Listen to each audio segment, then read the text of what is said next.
Now, this next guy, you have a lot in common with him. He's also a gangster and was America's Most Wanted at one time. The one, the only, Last Jewish Gangster, Myron Sugerman. And we have a special guest interviewer as well. Dad, bring one of these chairs. Come on. Myron, welcome to Primetime with Alex Stein. How are you doing, my friend? Okay, but I was never most wanted by the government. I You don't know of weren't? anybody. You I weren't don't know most of any- wanted? We only want the hardened criminals. Do you see the lectern guy, Myron? Have you seen the guy that's on the show today? I just seen the fellow that you had next to you with the long hair. Yeah, he was. Did you see on January 6th? He was here, Dad. Come in. He was on the. I remember January 6th very well. One of a very good friend of mine was at that convention. Yeah, well, this guy ended up doing a lot of federal time, and I thought it'd be good to bring you on because you kind of know the weaponization of the Justice Department. And is it true that you actually got a lighter sentence because you went and hunted Nazis? Is that true, Myron? I don't know if I got a lighter sentence. The judge, and it was in two instances that the judges certainly were impressed with the fact that I was Simon Wiesenthal's man in South American pursuit of Nazi war criminals, particularly for the pursuit of Joseph Mengele, who was known to have been seen in Paraguay. And I did finally reach some Holocaust survivors that had a direct encounter with the Mengele in Asunción, Paraguay. And of course, all that information was verified, authenticated, and so forth, and sent to Wiesenthal, who sent it to Mossad. And by the time that the information was finally caught up with, supposedly Mengele had died off the shores of Pernambuco in Brazil. But well, Myron, I want to say this. A lot of people might not know Joseph Mengele was one of the most disgusting people in the Holocaust. He was a doctor, and he was obsessed. I did a book report on this in sixth grade. He was obsessed with twins. One of the experiments that he liked to do, he'd like to take a twin's arm and try to put it on the other twin. He would try to take body parts. He would try to do. He was really Mengele. I actually thought he was a pretty smart guy. I'm not saying he was, but he was really into eyes. He wanted to be able to do an eye transplant, stuff they couldn't do. And he would do this with no anesthesia, particularly on children. So he's the most disgusting, repugnant human being of all time. But he went and runs away to Paraguay. We know he got away. What about the conspiracy that Hitler made it out of the bunker and that him and Eva Braun and his dog didn't really die? What about that conspiracy, Myron? Listen, I really, all those things are, of course, are stories that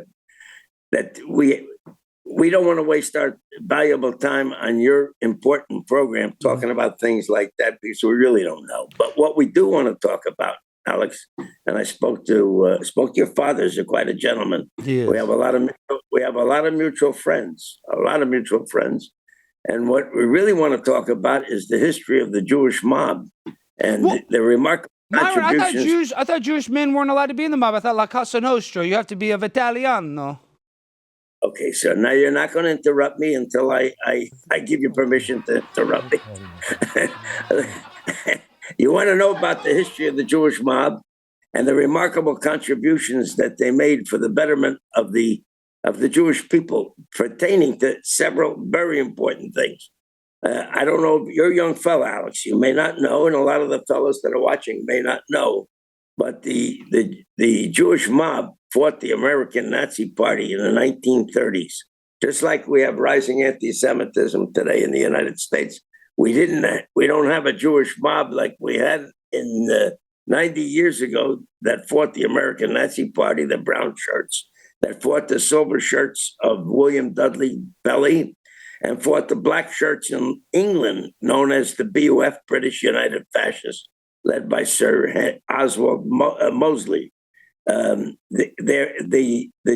Jewish mob, including Meyer Lansky, Abner Longies Willman, Dave Berman, great prize fighter Barney Ross, even Jack Ruby, whose name was Jack Rubenstein, and your father knows him. Yes. Or knew him. All right. He was a Jewish hero. He fought the Nazis in Chicago during the 1930s. He was part of the Jewish mob. Now, in addition to that, well, Myron, I'm not trying to cut you off. That's a pretty big deal, Jack Ruby being part of the Jewish mob and that he shot and killed Lee Harvey Oswald. Don't you think that's a huge deal? Well, Well, now you're Alex. Now you're making a potential connection between the mob, because Jack Ruby belonged to Chicago, and everything that went on in Dallas, Texas, answered to Chicago, as you may or may not know. And the question is, what was Jack Ruby doing in the police station in Dallas on that Sunday, the day that he killed Lee Harvey Oswald, which everybody saw on television? Well, and then there's a conspiracy that say about Jack Ruby is that they say the official story is that he killed Lee Harvey Oswald because he was such a JFK fan, but yet he never went to a JFK rally and was not at the grassy knoll, and he loved JFK so much he didn't even go to the event the day before. I frankly think that was bullshit. The possibility, the reasons we'll never know. For some reason, there was never I'm thinking of the Supreme Court justice that had the commission in charge of the commission. Oh yeah, the JFK, the Warren Commission was a joke. That's right, the Warren Commission. So it just doesn't make any sense that he was a fan of JFK and he wanted to kill Lee Harvey, was it? Yeah. It doesn't register. It doesn't register logically. And if anybody understands anything about Cosa Nostra, that certainly doesn't make any sense whatsoever. There seems to definitely have been. But again, these are things that we can only speculate on. We can use our common sense based upon experience and knowing how things work, that to say, okay, that doesn't play well in the minds of intelligent people. Now, getting on with the Jewish mob and the Italian mob, they were very instrumental in protecting against sabotage and espionage in World War II, protecting the New York harbor and the entire East Coast, because they had control over the longshoremen. And those are all union guys. That's why it's important. The longshoremen, they're heavy union people. So if you control them, you control the ports. Well, except not only that, but the union, but they belong to the mob. There were two ethnic groups that were longshoremen, one being the Italians, and they were controlled by a guy by the name of Joe Sox-Lanza, and the others were the Irish. They were controlled by Eddie McGrath, and both answered ultimately to Lucky Luciano. Now, Lucky Luciano at that time, it was Myron Lansky, that the Department of Navy approached Myron Lansky and asked him to please use his influence with Lucky Luciano. Actual fact was that they asked him to use his influence over the longshoremen, to which Myron Lansky said, oh, wait a minute.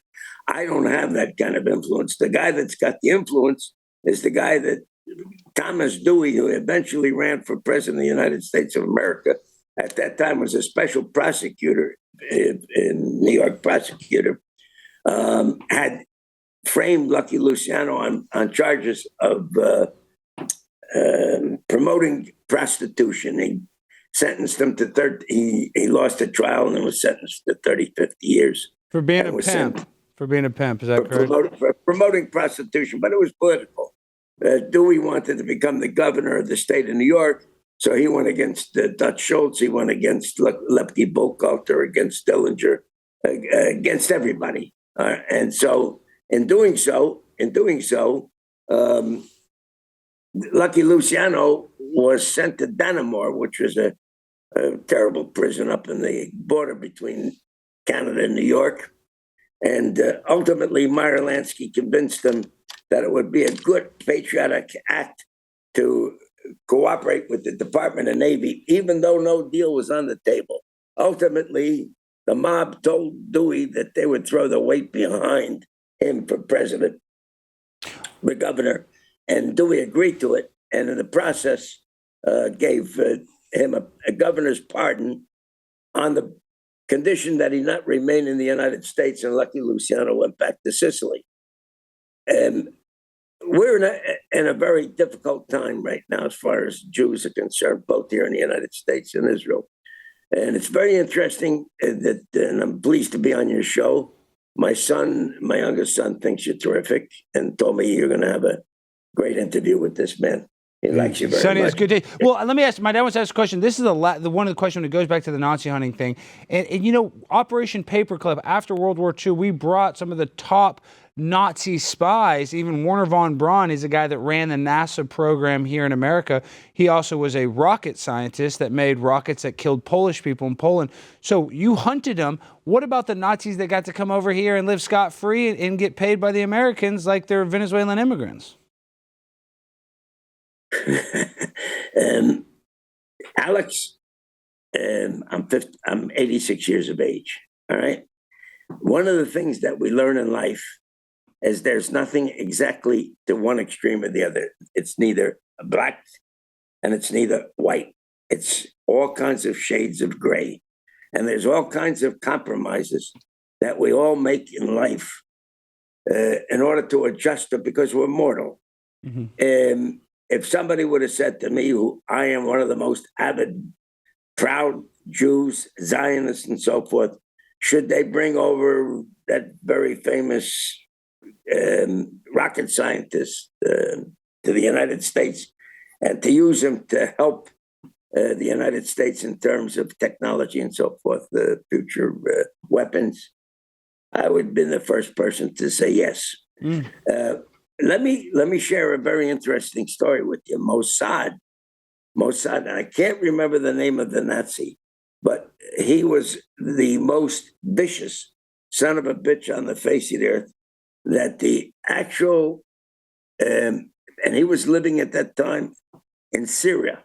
It was either in Syria, yes, he was living in Syria, and the Israeli Mossad reached out for this guy after the war and assured him that they would not kill him. And they employed him for the purpose of him working as a spy for the state of Israel. And he brought them incredible intelligence on what Syria and other nations of the Arabs were doing in terms of strategy to destroy Israel. It's an incredible story. I'll look it up, and I can't remember all the Mossad is so powerful. Have you heard this conspiracy, Myron? Jeffrey Epstein, the world's most prolific sex trafficker, very close friends with the Obamas, that he had Ghislaine Maxwell. Her father's a guy by the name of Robert Maxwell. When he died, he fell off his ship. He got an authentic Israeli funeral. Do you think there's any connection with Jeffrey Epstein, Mossad, and the royal family, his best friend, Prince Andrew? I don't think so, but I know the story of Robert Maxwell. He worked for Mossad. Here's another interesting story, Alex. There was a bank. There was a Jew from Budapest that was a hero during the Budapest occupation, World War II. Tibor Rosenbaum. What he did was he put on Nazi uniform. Of course, spoke German. He was part of the Austro-Hungarian Empire, and he went on around to all Jewish homes, and without telling the Jews that he was a Jew, he would tell them in German, "Raus, raus in Wagen gehen, get out, get in the trucks," and they thought that they were on the way to the freight cars to go to the concentration camps, but actually, he put many of them in safe houses throughout all of Budapest. After the war, Tibor Rosenbaum went to Geneva, Switzerland. He opened up a bank called the International Bank du Crédit. That bank was an excellent bank, Geneva, Switzerland, but it had two unique clients. One of the clients was Mossad. The other client was the mob. Why the mob? What was the mob? What did they use the bank for? Meyer Lansky's organization in Miami used to receive the money on the rake-off, the skim from Las Vegas. The money would go to Miami. Meyer Lansky's organization would break down the money for each of the various deposits. This one goes into this bag, and a fellow by the name of Sylvan I think it was Sylvan Peppermint or something that, who was, I think, related to D. Boy Rosenbaum, but worked for him, came to Miami and would pick up the suitcases with all the cash in it and put it on the Swiss airplanes, and those flights would go to Geneva, Switzerland, and the monies would be deposited in the bank called the Banque de Crédit. So again, the bank, of course, operated according to the laws of Switzerland and so forth and so forth. But where there's the human being, where you have everybody, you're going to have everybody and anybody can be seduced, and to some extent or another. It's the most, and you're not going to live this life in exact to the perfection of this is the law and so forth and so forth. Look, I went to jail. I had 3 state cases, 3 federal cases for illegal gambling. And last case, I went federal case. I was charged with operating video poker machines, Lucky 8 lines, so forth. Now you today can sit in your living room in New Jersey, watch television, and a pretty girl gets on television, and she shows you the machines that I went to jail for 19 months and shows you how to play my machines. All right? Now, that... That's the most popular content, Myron. Gambling content is everywhere with the app. Everywhere is a casino now, literally. Exactly. You can sit in your living room. You can sit on the toilet of your bathroom.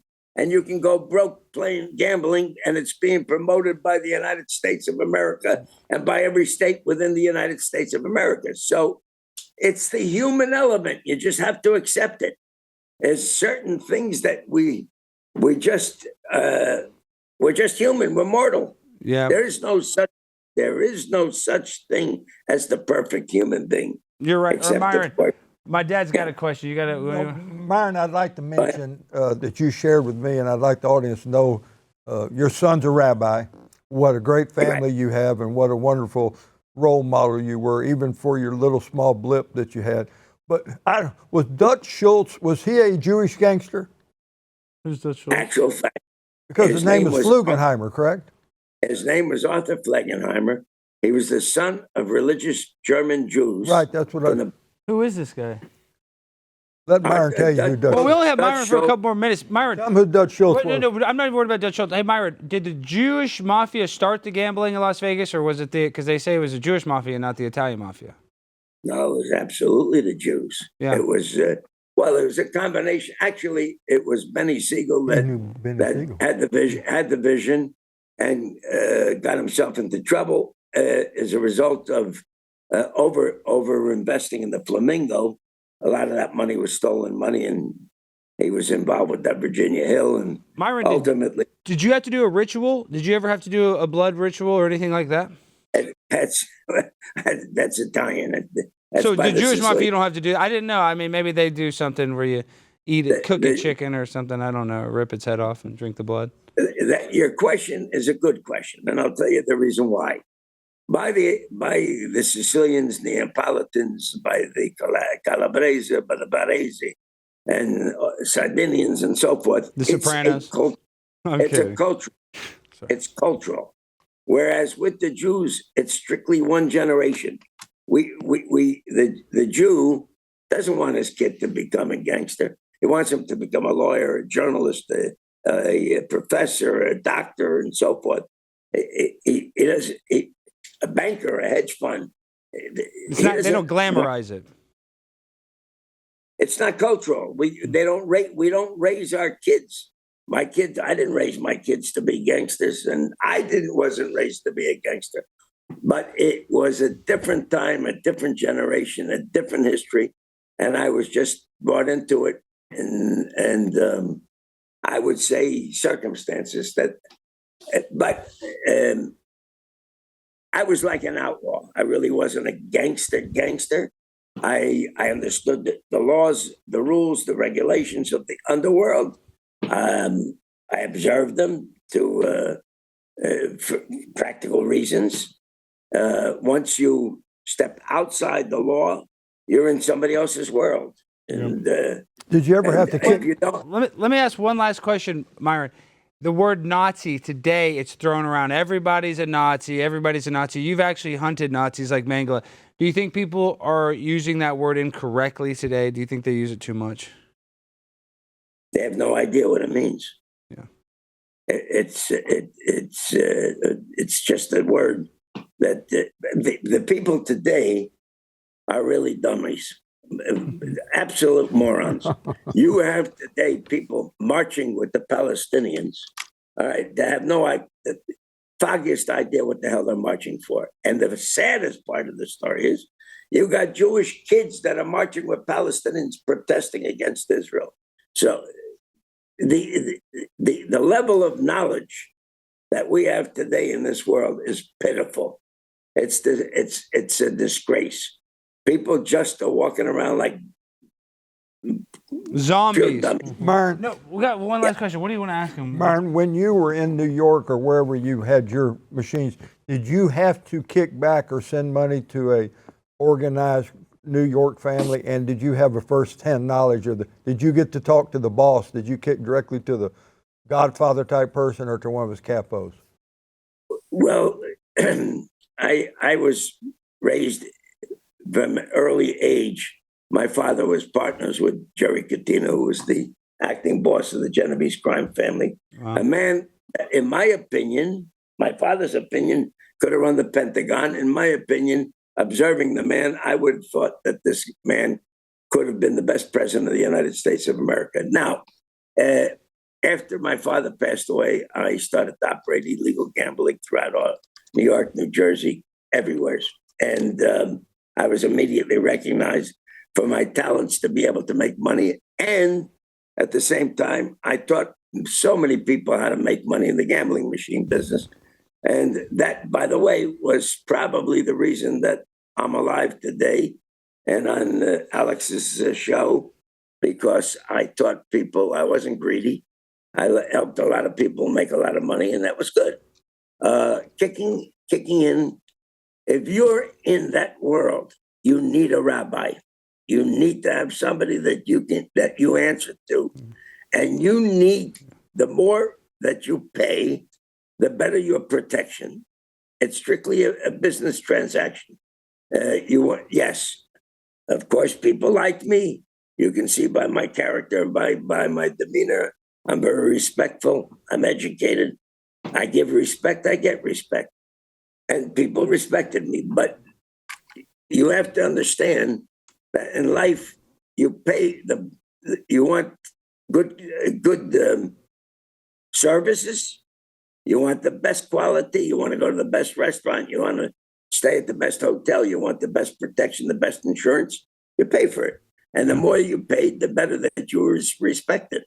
So it meant if you had disputes over territory, as far as the streets are concerned, all you had to simply say is, gentlemen, I do have proper station identification. And that stopped everything. The water stopped flowing. And people would have to go find out who you were and are you really who you claim to be?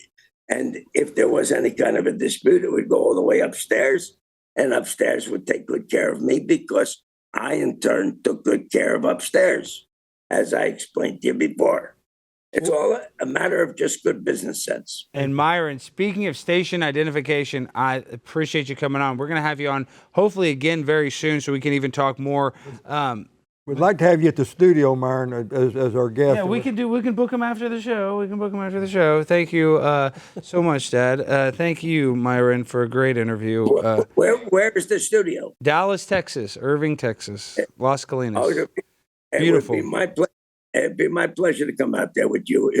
We're going to get you First in of studio. all, The chat loves you. They love you. They say, Rabbi, gambling rabbi. They love it. You know, they want to know more information. So, but we got to go. We got to go. Maybe you can do a question and answer. Yeah, with we the can figure audience this out. next That's what time. I'm saying. We can figure this out next time.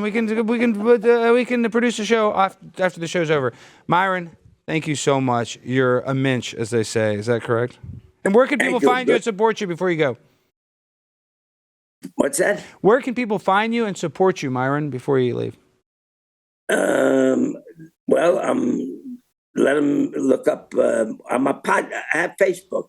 Yeah, I'm on Facebook, and there's all kinds of YouTubes about We'll me. put the link to your Facebook. So everybody, go follow Myron, and we're going to have you in studio. We can really dive deep into all the Nazis you hunted, Myron. You're the man. Thank you so much for coming on this evening, sir. Thank you, Myron.